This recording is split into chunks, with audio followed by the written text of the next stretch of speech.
Are you wanting to learn more about your health and wellness options in Central Illinois? Visit stealthwellness.com or click on my banner ad at DeWittDailyNews.com. Let me, Dr. Bill Byers, show you some simple, under-the-radar ways to improve and take control of your health. DeWittDailyNews.com is the area's leading local news source 24 hours a day, 7 days a week. Get the latest local news, obituaries, police blotter, weather forecast, and more with no paywall. Head to DeWittDailyNews.com to get the local information you need to know. News time is 8 minutes after 7 o'clock on this Wednesday morning. Top of the morning from the newsroom of Regional Radio and DeWittDailyNews.com. I'm Seth Lawrence with this expanded 8 o'clock newscast, or 7 o'clock newscast, pardon me. Brought to you by Baum Chevrolet Buick in Clinton, your Silverado headquarters. Coming up in news this morning, we've got a recap of Tuesday night's Clinton Board of Education meeting. Clinton Schools Resource Officer Cody Mayer talks about his experience in his first year in Clinton schools and some of the challenges he noticed our teens are facing in the hallways of today's schools. The Lincoln Balloon Festival returns and is this weekend. August has been wet and cool, but we've got some warm air on the way. Ed Shimon at the National Weather Service in Lincoln has that information for us coming up in news. Also, next week is Farm Progress Show this year in Boone, Iowa. Those stories and more still to come in news. But first, we stream to Facebook and YouTube. It's brought to you by Peterson Insurance, your Pekin Insurance agent in Clinton. Tuesday night, the Clinton Board of Education heard from first-year Superintendent Drew Goebel about the funding for the next phase of the outdoor sports complex upgrades. Goebel told the Board of Education they have two options for issuing bonds, with one option being a 2-year option or a 3-year option. Okay, if you recall last year, around November, we passed a resolution to sell capital project bonds, and we had a 3-year period to do that. The reason why we need to do that is because if you look at, historically, Clinton has levied in working cash. And again, working cash is our savings account. And we did not have to move money from our working cash fund into our education fund for about 3 years. So we, at least 6 years ago, we levied money in working cash. Again, that's what the district always did, and we had that money. So we had about $4 million-ish in working cash. And instead of transferring that money to the ed fund, which Dr. Holmes and even before him had to do, we didn't have to do that. So then, when we got, and honestly, the timing couldn't have happened better, because when we would have had to, well, not had to, but when we traditionally would have levied more working cash about that same time, the MEP project, all the stuff going on at the high school with the switchgear and all that needed to get fixed. Ryan Black came to me a couple of years ago. He's like, man, our electricity is about ready to go. And if we would not have fixed that when we did, that was something that could shut down the school. I mean, so and I know there's a lot of attention going on the football field, but honestly, that the MEP project was major that we took care of it. So we bonded out because we didn't bond in health, life, safety. We didn't bond in working cash.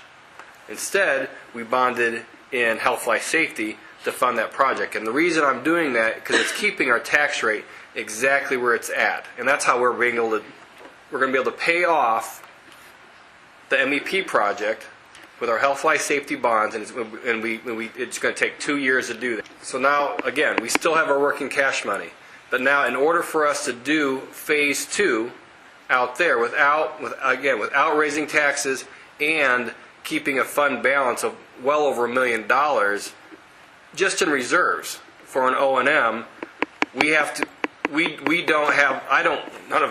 district doesn't have money to complete phase 2.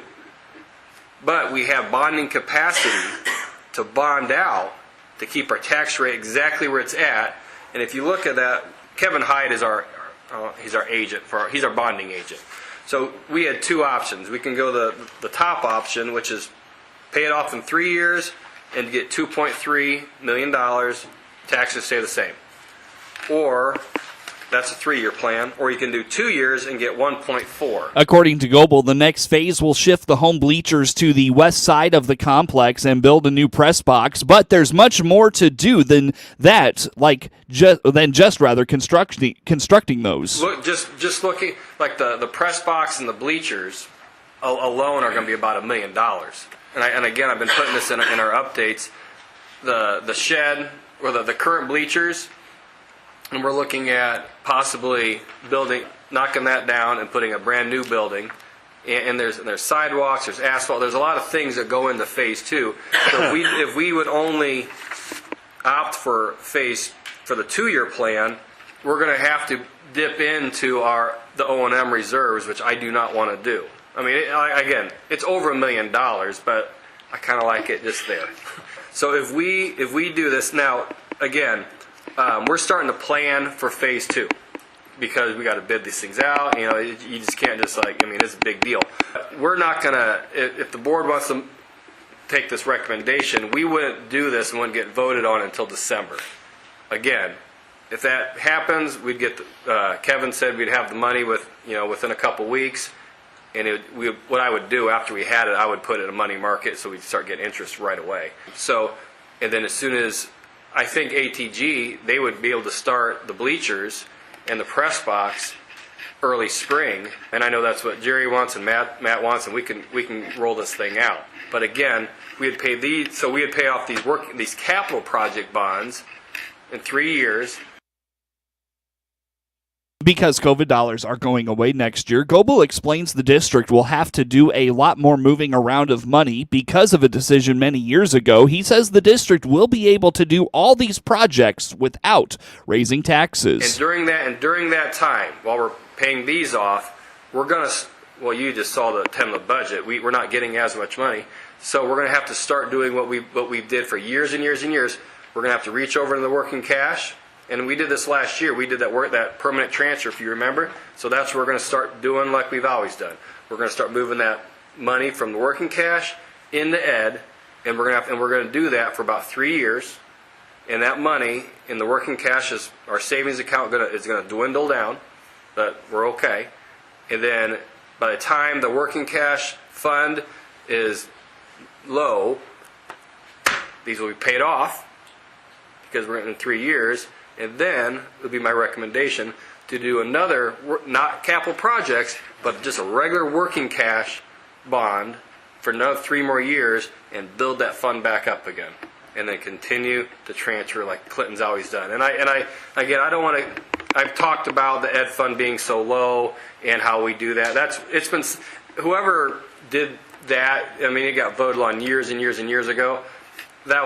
I'm glad they did it that way because it gives the district flexibility. We have a very low education tax rate at 1.84, but we levy slightly higher than most in working cash, and we can. It gives us flexibility to do all the stuff I'm talking about. So that, again, this is not an action item. I'm just giving everyone the heads up that we will be able to complete phase 2 without raising taxes. And complete phase 2 with well over $1 million.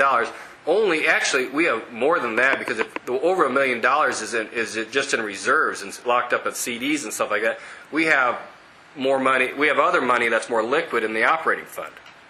And what I'm going to do is after the football field phase 2 is done and everything, I'm going to look at where we're at and I'll probably just reinvest and probably get as high as interest as I can. But I don't want to do that now because if I don't know all the ins and outs of what phase 2 is going to be. An option the district could explore is upgrading the restrooms into a concession stand and entryway structure that could see dollars used from a fund designated Health Life Safety. Goebel says, quote, "We tax so low, yet we are able to do so much." Talked about concession stand and bathrooms, but another possibility that I'm looking at is that if we do, like the current bathrooms are not excellent, they're not outstanding. I think we could probably maybe not the whole building, but maybe a portion of that building is going to be bathrooms. So sanitation, all that. I'm thinking maybe a portion of that building we can use health life safety because now it's a sanitation and we're doing sewer work and all that other stuff. So it's Alex, and a lot of you guys maybe know Alex. He's been a part of the district forever. I'm probably in communication with him maybe at least once a week. He's working to see if he can get that approved. But again, let's say it's not. Well, we were already approved for the sanitation one time back in COVID. We're just going to fix the existing bathrooms. So those have already been approved. So I'm constantly looking at how can we maximize how we're spending the money and still be honestly better than so many districts. I don't want to get all into it, but we tax so low.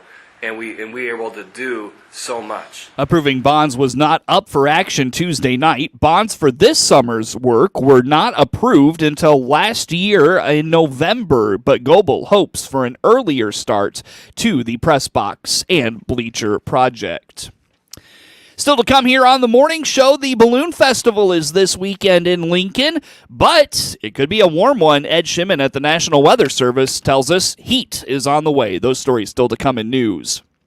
Last year was the first year in the hallways of Clinton schools for Clinton Police Officer Cody Mayer. Reflecting on that first year as students return to class today, he hopes both teens and parents will be mindful of some of the challenges kids face walking through the halls of the school building. Officer Mayer says social media continues to be an issue as it has evolved into teens befriending and trusting people online they don't know. Some of the big things I've seen a lot of are problems with social media, not being as careful as kids should be. I mean, social media can be a dangerous place for anybody, but especially for kids these days. I've had issues where there's things going on, and I'll tell the parent, make sure that stuff is set to private. Their child's stuff, if you're even allowing them to have social media, which is a whole other discussion, that stuff should be set to private to where only people that you allow can see their stuff. Monitoring their friends list. Kids will find, oh, here's this cute guy or this cute girl that says they live in Bloomington. I'm going to add them. Mm-hmm. Well, we don't know that's actually this cute guy or cute girl that's, a minor from Bloomington. We don't know who that person is on the other end because you haven't met them in real life. We get a lot of issues from those type of things. And then the whole setting it to private, we've had people taking photos of young people and photoshopping them and doing things like that. Yeah. And that stuff just needs to be set to private. I've had parents tell me, yeah, it's set to private, and then I can go in and look at everything on that child's account because it's not set to private. Yeah. I don't know what privacy settings they've set to show mom and dad, oh, yeah, I have privacy settings, but it's not to the extent it needs to be at that point. Vaping is also an issue that youth leaders are dealing with across the board. According to Officer Mayer, he tries to bring awareness to the problem that isn't just a fun habit. It can have a lot of negative impacts. Yeah, and that's just kind of like an epidemic among our teens right now across the whole country. These kids find this, they think it's going to be a great stress reliever. They think, I've had kids tell me I didn't think I was going to get addicted, and all of a sudden they're addicted and they can't stop. They tell me they try to stop for just a couple days and they get headaches and they feel sick and they just feel like they need it. That's a habit that they've tried to say was better than cigarettes, and now they're realizing all the chemicals in those things are actually worse than cigarettes. Wow. And then a habit that they don't realize how much that's going to cost them in the long run. That's why I try to tell kids is someone who uses a usual user of those things could spend up to $10,000 a year. That's a good chunk of a salary that you're going to work hard for, and groceries are getting expensive. Gas is getting everything. You're going to need that money to take care of yourself and your family once you get to that point. Yeah. And meanwhile destroying their body at the same time. Absolutely. Officer Mayer encourages kids to make good decisions. Clinton Police Chief Ben Lowers encourages kids to set a good example and be leaders in that regard, calling back to the lessons he taught the kids in DARE. Just making good decisions. Your friends are around and you try to be funny, you do some things. I think in those times those kids know it's wrong, but they want to impress their friends, they do some things. Half the time those friends don't care about what you're doing anyway with those type of things. Just make good decisions. Don't try to impress your friend and do something stupid that's going to put yourself in danger, put someone else in danger, It's going to get yourself in trouble that you don't need. So watch out for those type of things. Be a leader, not a follower. Yeah.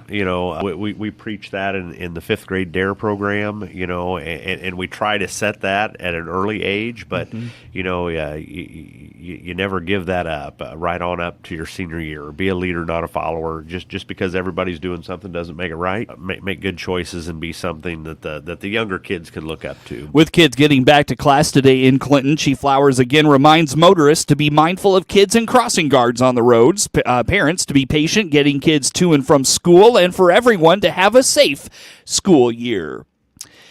A beloved Lincoln event takes to the skies this weekend. The Balloon Festival is back this weekend and features traditions like barbecue, hot air balloons, music, and art. Mayor Tracy Welch says the event has a rich history in the community. Balloon Festival is next weekend, Friday, Saturday, Sunday. So the Balloon Fest, I think there's 30-plus balloons that are scheduled to be in Lincoln. Obviously, we have the barbecue, backyard barbecue event, and then the competition barbecue. There will be some entertainment as well as part of the event, an art fair, just something for everybody, really. It's just a great event. The very brief history is it's been, decades in the making. We did have a year there several years back where the event kind of got broken up a little bit. There was an opinion that it got almost too big for the city to manage. Fortunately, we're past that. We've brought a lot of the components back together. All of those individual groups that make it happen, they all get together and they do a wonderful job working with tourism to make sure that it's a great weekend for people. They've got the information out. People know where to go. So if you're coming to town, you want to schedule things, you got a pretty good idea of where things are going to be. And this year, the balloons are going to be all back together. They've been spread out over the last few years, but they're going to be at the Open Arms campus on Route 10. Mm-hmm. So it'll be fun to get all the balloons back together for that event. Mayor Welch calls the event a labor of love because it is put on by the community for the community. All the attractions that attendees are able to see are there because of the passion for the event. No, it's a labor of love for the people that do it. No money is generated out of that event. It's just the pilots, they love to fly, and they travel from far distances to come be a part of this event. Mm-hmm. Same thing with the barbecue competitors. A lot of competitors, they book this weekend to do that. The art fair is new, and also dock dogs. That's that competition. If you have a dog that likes to do distance jumping in the pool, they've done that the last several years, and they just get thousands of people that come downtown when they're competing and watch it. Yeah, every piece of it's just a labor of love for those people. The mayor encourages folks to follow along with all things Balloon Festival by following Balloons Over 66 on Facebook. The typical dog days of summer have evaded central Illinois for the most part this summer. Ed Shimon at the National Weather Service in Lincoln on the WHOW Morning Show Tuesday told Regional Radio a surge of warm air is going to arrive as we head into the weekend. Yeah, we are continuing to see a surge of warm air is coming. So we the models are latching onto that. So like by the time we hit Saturday, we're going to be probably seeing quite a bit of 90 degree temperatures and heat indices, maybe even approaching 100. So this weekend is going to be, a return to that heat. Friday is going to start to trend that way, but Saturday looks solidly in the heat as well as Sunday, even into Monday. The outlooks, as I'm looking to the 6 to 10 to 8 to 14, are both showing above normal temperatures and below normal precip. So, the last 10 days of the month here might end up, trending a little bit drier. And you mentioned this last week, it's been hit or miss, generally drier, my home too in Peoria, but it's looking warm and dry. So we're going to kind of balance out what we've seen previously this month with kind of a shift toward that. The heat will transition out early next week. Shimon indicates there will be a chance of rain Tuesday morning. I should use that term lightly. It's not going to last for like 5 days. It'll be a couple of days of some pretty hot conditions where people are going to need to, acknowledge it and make sure you hydrate and stay out of the heat for, into air conditioning kind of stuff. We do have a cold front that's going to pass, looks like Tuesday in the morning, and that usually spells a bout of some stronger storms when you have quite a bit of heat that does settle into the area for 2-3 days. So, and then beyond that, it looks like, that's not going to be a real cold spell.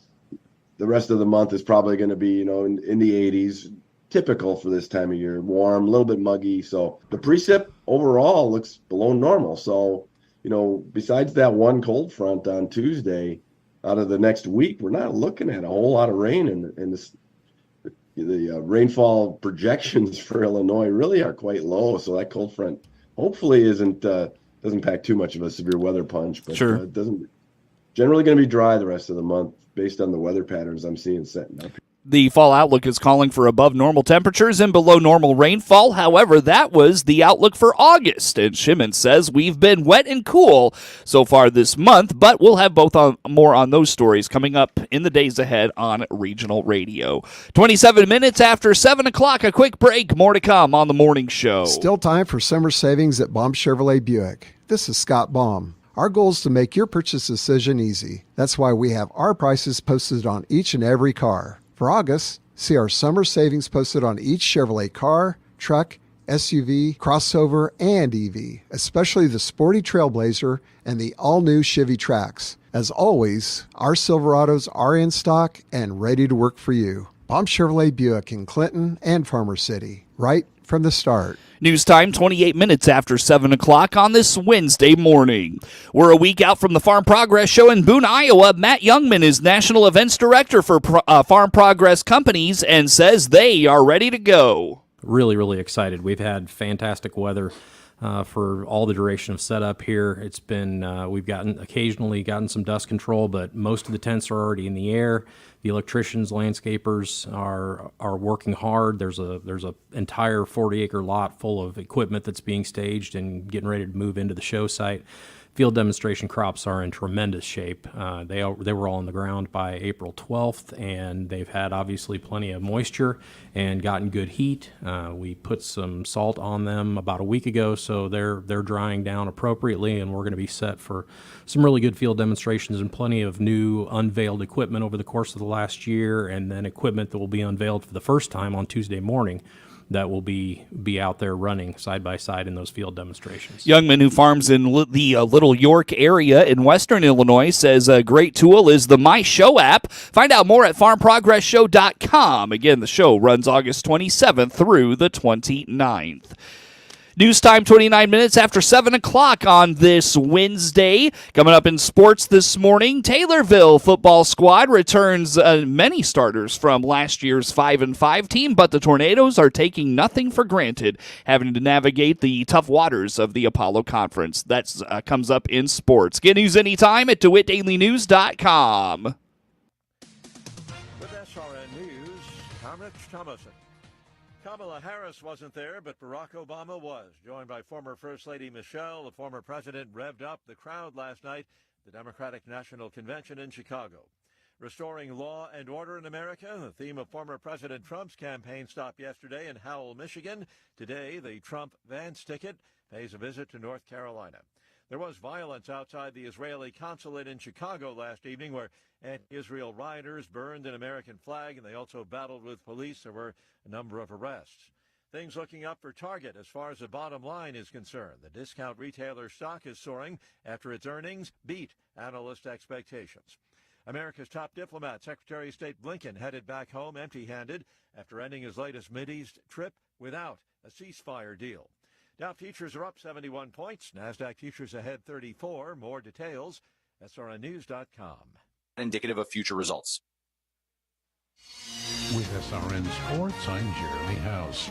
Major League Baseball in the American League last night, the Cleveland Guardians are up for 6 runs in the 12th inning before holding off the New York Yankees. Lane Thomas hit a tie-breaking RBI double to open the scoring in the 12th. The highlight of the frame came when David Fry tripled to clear the bases. The loss overshadowed another power showing for New York, with Aaron Judge launching his Major League leading 45th homer just before Juan Soto hit his 35th in the first.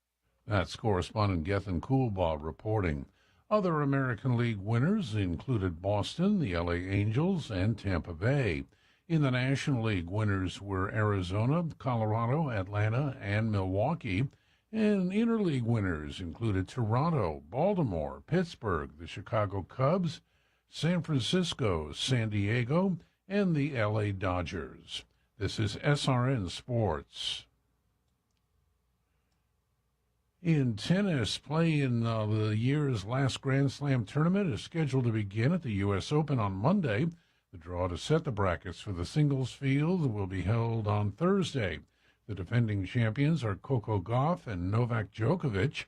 The total amount of player compensation, prize money, and travel expenses increases to a record $75 million in 2024. That's $10 million more than a year ago. The women's and men's singles champions each will earn $3.6 million. Elsewhere, top-ranked men's player Yannick Sinner tested positive twice for an anabolic steroid in March, but will not be suspended because the International Tennis Integrity Agency determined the banned performance enhancer entered his system unintentionally through a massage from his physiotherapist. This is SRN Sports. Time now for a look at sports. I'm Seth Lawrence with this report. The Taylorville Tornadoes have what it takes to take a step forward in 2024 after a 5-5 playoff-eligible season last fall. But Coach Jeb Odom says a step forward is not a guarantee. His team made it through the gauntlet that is the Apollo Conference in 2023, and they'll have to do it again this fall. Going 5-5 for us was huge. 3 years ago we started a bunch of sophomores with the hopes of those guys getting better and better and better, and it's a pretty talented class for us. And then last year we sprinkled those juniors in with some seniors that were key players for us, and we were able to make just enough plays in some games to get us over the hump. And then obviously we didn't get the job done down in Murfreesboro, but they had a pretty talented team. So pretty excited about how we ended the season and how we kind of righted the ship. We made some changes in our off season to kind of keep the momentum going, and hopefully it pays off for us. While Taylorville brings back a good amount of talent from last year, and they have the confidence in that talent, Coach Odom recognizes the Apollo Conference boasts some pretty good football teams this fall.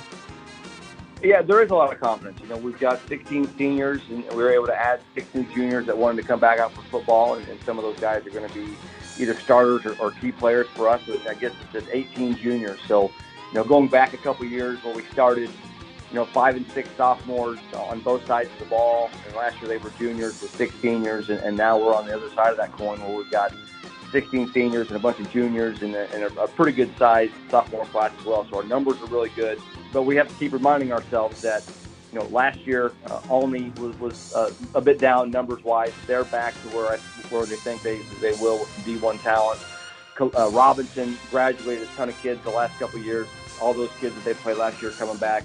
Columbia's got a ton of returners. We know the Apollo Conference in Mount Zion and the D1 talent they have, and Muhammad and the depth and the talent that they have. Effingham's always big and physical. Charleston's getting to be big and physical. Matt Toon brings a ton of athletes. So, as much confidence as we have, we know that our schedule is chock full of older teams as well that have been through the fire last year. The Tornadoes bring back 4 offensive linemen, a quarterback with multiple years of varsity experience, and a good group of linebackers. Well, we're one of the rare programs that we don't name captains throughout the year. We just kind of let that grow organically, and some of the guys that our kids gravitate towards would be on defense would be Cash Foraker. Kind of a 3-year returning our all-time leading single-season tackle guy from last year. Brogan Muncie on the offensive line is a 3-year starter. My son Baron Odom is a 3-year starter as well. Clark Durbin's had a really good offseason at wide receiver. Owen Yonker on the defensive side of the ball. So we do have a lot of seniors that kids kind of gravitate towards and look for that leadership. And team, we're going to rely on our offensive line. We got 4 guys that started for us last year that came back, and we added a couple of young guys that we're excited about. And then our linebacking core is really deep. And again, 3 guys that have been started since they were sophomores. So those are going to be the strengths of our football team. When you look at how the game is played, the speed of the game is important. So when you're an offensive lineman and you got a bunch of guys coming back that have been through varsity football and the speed for them is a little bit slower, linebackers have to make those reads on the fly, and they got to do that in a blink of an eye, so it slows down for them. And our staff does a great job of getting our guys ready, whether it's a linebacker or defensive back, offensive line, or, running backs, quarterbacks, whatever. We feel we've got a pretty strong staff. But again, we got to keep reminding ourselves that, our competition this year is chock full of teams that played a bunch of juniors last year, so the speed of the game has slowed down for them as well. And we've got to meet everybody in the middle and play well on Friday night and coach well throughout the week and get a couple breaks along the way. Coach Odom likes the competitiveness of his team. He says this may be a season his team could potentially platoon in some spots. The Tornadoes open their season hosting Richland County on Friday, August 30th. In a game heard here on WHOW, Robbie Ray matched a season high with 9 strikeouts, and the San Francisco Giants beat the lowly White Sox 4-1 Tuesday night. It was a loss for the White Sox Tuesday night as the offense went missing most of the game. White Sox only scoring 1 run and getting 3 hits in the 4-1 loss to the Giants. Davis Martin started the game strong. He struck out the side in the first and ultimately had a fine day, but only went 4 1/3, giving up 4 hits and 2 runs, striking out 5. Wave and a miss, a slider down and away. Davis Martin strikes out the side. The Sox look to avoid the sweep tomorrow with Garrett Crochet on the mound. Logan Webb takes the ball for the Giants. It's a 2:45 first pitch, a 2 o'clock pregame, right here on the ESPN Chicago Hard Rock Casino White Sox Radio Network. And the Sox are back in action on the WHOW airwaves on Friday night. Cody Bellinger hit a 2-run double. Dansby Swanson homered to lift the Cubs over the Tigers 3-1 Tuesday night. Bellinger went 2 for 4 to lead Chicago. Javier Assad went 5 2/3 innings for the Cubs, allowing just a run on 6 hits and struck out 7. Tyson Miller, Drew Smiley, and Porter Hodge threw 3 1/3 scoreless innings, each allowing a hit to close the game out. Hodge earned his second save. Swanson hit a solo homer in the 6th, his 10th of the season, to left center field to extend the lead. Detroit's series opener at Chicago was Tigers shortstop Javi Baez's first game at Wrigley since he was traded by the Cubs to the Mets in July 2021. The 31-year-old spent his first 7.5 seasons in the big leagues with Chicago, helping the franchise to a historic World Series championship in 2016. He went hitless in 4 attempts with 4 strikeouts, but was greeted with a standing ovation prior to his first at-bat. Jamison Tejon is set to start for Chicago in the second game of the series, while the Tigers have not announced a starter. Frankie Montas went 7 sparkling innings, and Devin Williams escaped a jam in the 9th inning, helping the Brewers beat the reeling Cardinals 3-2 Tuesday night. Montas allowed a hit, Alec Burleson single in the 4th, in his 4th start since he was acquired in a trade with Cincinnati. He struck out 3 and walked 1. William Contreras had 3 hits for the Central leading Brewers, who earned their 6th straight win. Sal Frelick added 2 hits. Montas' 7 innings matched his season high, and the 1 hit allowed matched his season low. Matt Carpenter homered for St. Louis in its 7th loss in 8 games. Eric Fetty was charged with 2 runs and 6 hits in 5 2/3 innings. Matt Carpenter's 4th homer of the season, a pinch hit drive with Lars Nootbaar aboard in the 8th, got the Cardinals within 1. They loaded the bases with 1 out in the 9th, but Williams struck out Paul Goldschmidt and Nolan Gorman, both swinging for his 5th save. Frelick drove in Willie Adames with a 2-out single in the 2nd. He also tripled and scored on Joey Ortiz's single in the 5th. Contreras doubled home Garrett Mitchell for a 3-0 lead in the 8th. The Brewers will start right-hander Tobias Myers Wednesday night against Cardinals right-hander Kyle Gibson. Myers received a no decision in a Brewers 7-1 win over the Cardinals back in May in Milwaukee. Gibson allowed a career-high 4 homers in his last start, a 9-2 loss at Cincinnati. Get sports anytime from your computer or mobile device at DeWittDailyNews.com.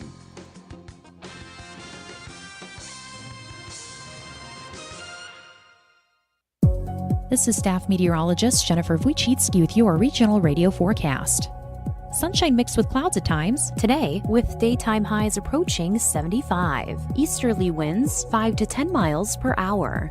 Clear skies tonight, lows level off around 51. Ample sunshine expected tomorrow. High temperatures reach up to 77. Hear weather twice an hour or online anytime at DeWittDailyNews.com. Right now, it's 54 degrees. Warner Hospital and Health Services expanded emergency room means big hospital tech, small hospital caring. When you need ER care, make it Warner Hospital and Health Services in Clinton. Find out how their expanded ER can help you by clicking their icon at DeWittDailyNews.com. Ramey Miller from Run Deep Coaching. Take your power back. I do holistic personal and business coaching. My service is virtual, so we can visit no matter where you are. Find out more by clicking my icon at DeWittDailyNews.com. That's DeWittDailyNews.com.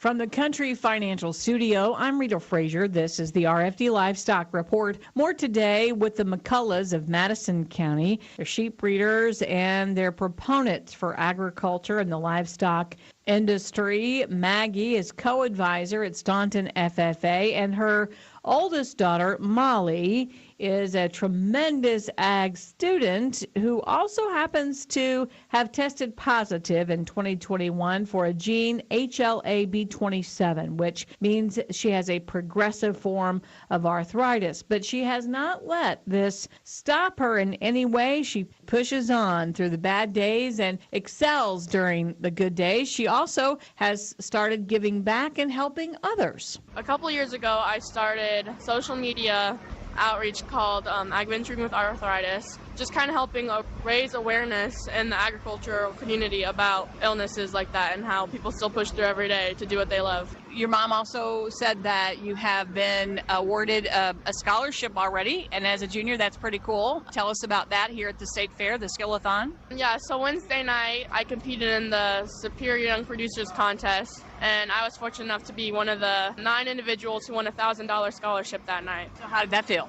Pretty good, too.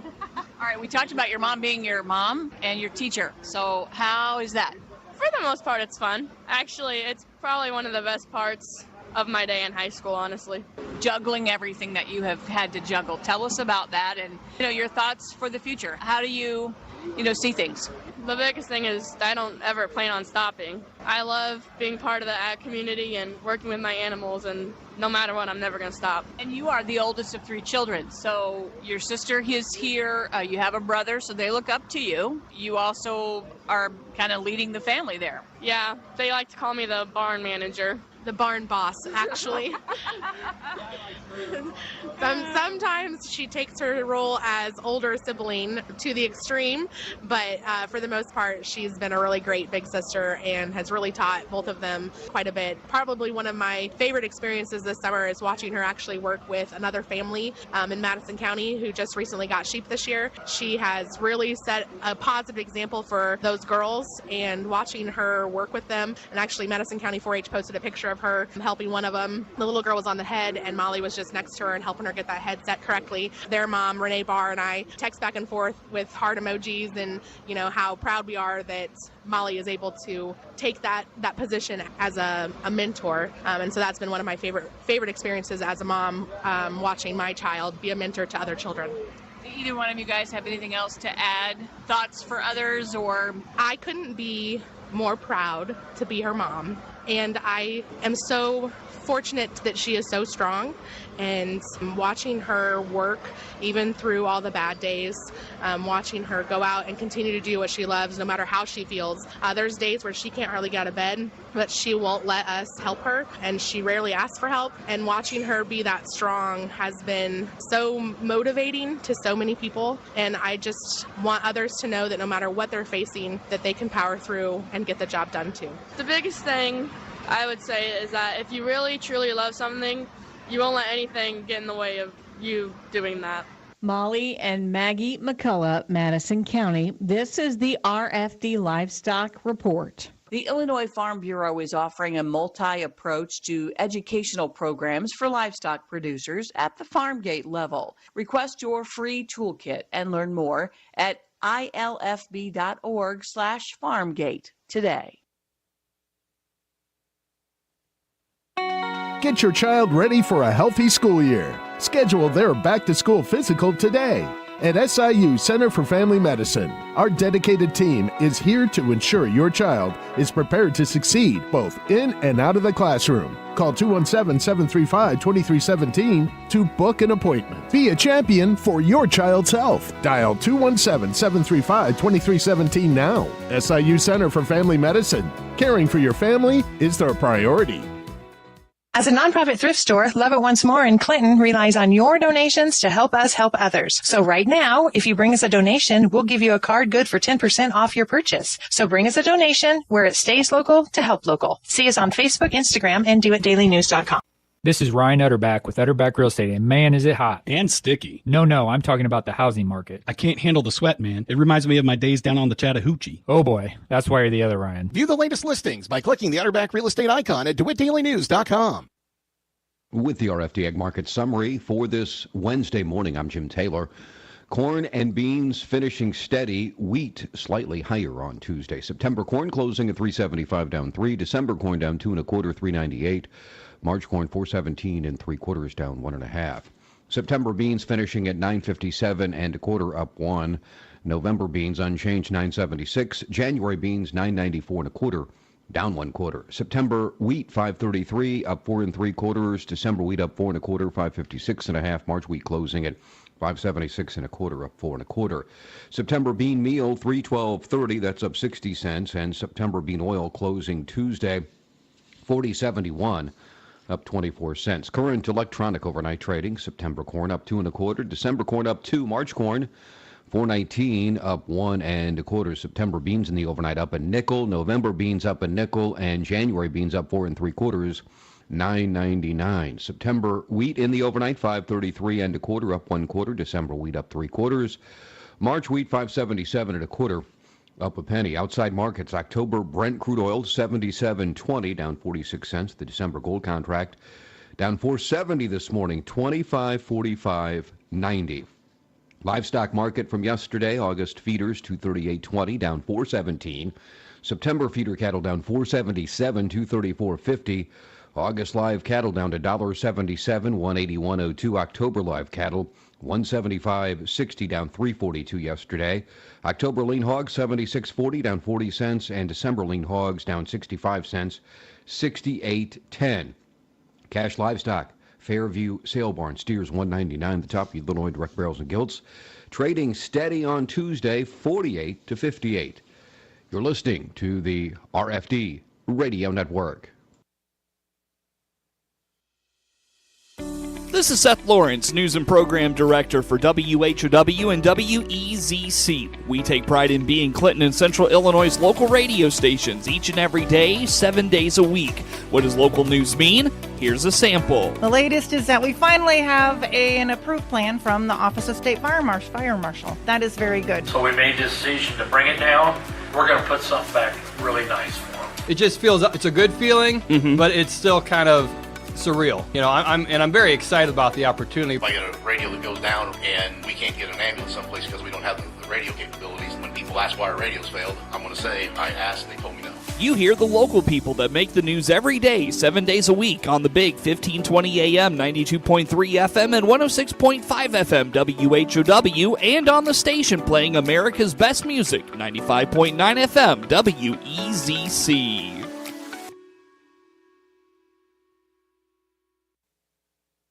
This is early morning weather report for Wednesday from meteorologist Paul Otto for the listeners on the RFD Radio Network. Some harmless clouds rotating from north to south along the Mississippi River is about all we're going to get this morning in terms of instability. Sunshine this afternoon for everybody as our next 24 hours are really about us enjoying our coolest 24-hour period of summer. We do heat up to normal by Friday and then into well above normal territory for 5 to 6 days span. 6 days, though, if you live in southern Illinois, before we get another break from the heat from the north. I don't see a whole lot of precipitation either for the interior sections of the state over the next 3 weeks, about 1/2 of an inch in the interior of the state, 3/4 to 1 inch in western areas along the Mississippi River, and 1.5 inches in northwest and northern Illinois over the next 3 weeks. Precipitation will be below normal, therefore, in the short-range forecast for the majority of Illinois is only the northern plains and northern Great Lakes will receive the brunt of the next cold front, although the northern half of the state will see off and on periods of mostly cloudy skies throughout this coming weekend, which should slow evaporation